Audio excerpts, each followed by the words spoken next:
Welcome to Fit, Rich, Sane. All of you want to be healthier, wealthier, and wiser. And I am going to show you the shortest and the most efficient route that you can take today to become fitter, richer, and saner without spending hours every day. This is episode 4, and in this Get Rich series, I will tell you how you can get very rich. To see what I write about, you can head over to fitrichsane.com. Today, we are going to discuss the basics of health insurance. And with this podcast, with this episode, we cover all the major steps that we need to take before we start investing. From the next one, we will talk about what you should do after this. And as always, on this show, we will be discussing absolutely to the point actionable steps. Coming to health insurance. See, like it or not, sooner or later, somebody in the family will face medical expenses. It is anybody's guess how much that can amount to. Now, we desperately hope that your entire premiums that you pay for your health insurance go waste. But it makes sense to prepare for the worst. Do not let one illness erode all your life savings. As discussed in previous episodes, insurance is an expense. It is not an investment. It is not a tool to grow your money.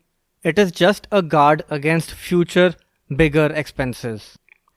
Now, when you are young, you can rely on the insurance provided by your employer. But make sure you read the fine lines, the cover limit, and the inclusions and exclusions very carefully.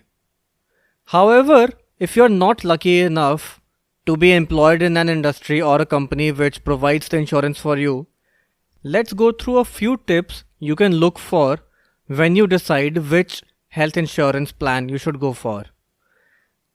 The first and foremost point is that if you have a family floater plans are a very good idea. The per person premiums are lower and the cover is generally higher. But there has got to be a drawback to every good thing, right? The problem occurs if 2 or more members of your family fall sick in the same 1 year. In that case, the total amount that the insurance company owes to you remains fixed. The next most important thing to look for is the maximum age up to which your insurance can be renewed. As you grow older, your medical expenses will probably increase, and so will the necessary cover that you need. So be careful, especially for your post-retirement years. Make sure your policy can be renewed to up to whenever you want. To finalize the company from which you should buy your policy, make sure that it has a high claim settlement ratio. Now comes the most confusing point when it comes to choosing your policy, and that is the sublimit on the per day room charges. If not considered carefully, this can really drain money out of your pocket. Let us illustrate this with an example. Let's say that your policy entitles you to a room which costs rupees 6,000 per day. However, when you reach the hospital, due to availability or of the quality of the hospital or simply inflation, the room actually costs you 10,000 rupees per day. Now in this case, it's easy to believe that you will just have to pay the extra room charges, that is 4,000 rupees per day from your pocket. But sadly, that is not the case. The problem here is that when your room entitlement is 60% of the actual room charges, you will be entitled to only 60% of the total expenses that you incur in that illness. If the doctor's fee turns out to be 50,000 rupees, you will get only 60% of that, that is 30,000 rupees. This is irrespective of your total cover. The rest 20,000 will come out of your pocket. So absolutely make sure that your policy has very high per day room charges, ideally private room eligibility, and in the best case, even though your premium will be slightly higher, go for a policy with no room rent capping.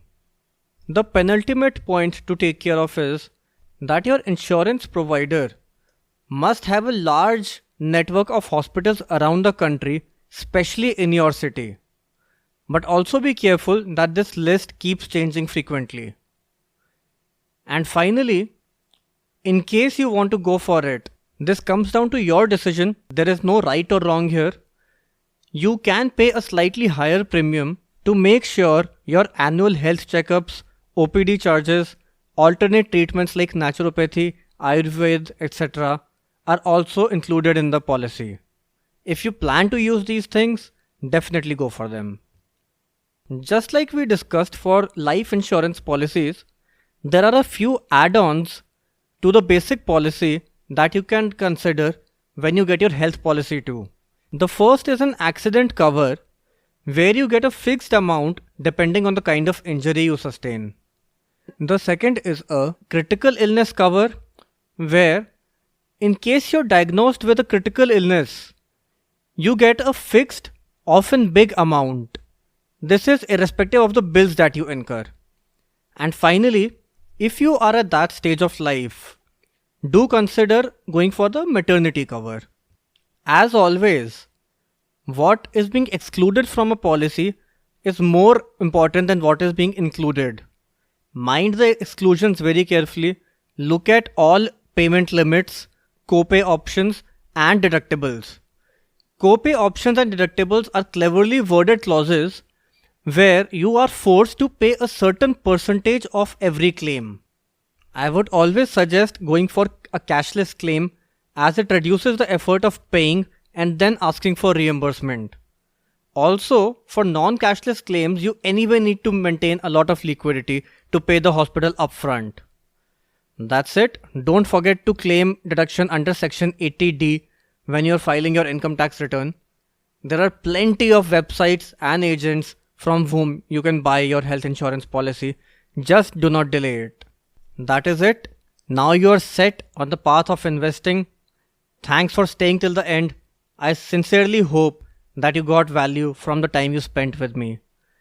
If I missed anything or if you have any doubts, reach out to me at hi@fitrichsane.com. In the first episode, I highlighted the points that you need to consider before you start investing.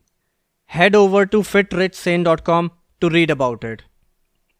In the next episode, I will tell you why and how you need to invest.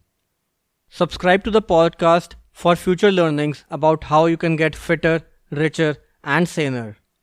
And finally, it's time for the disclaimer.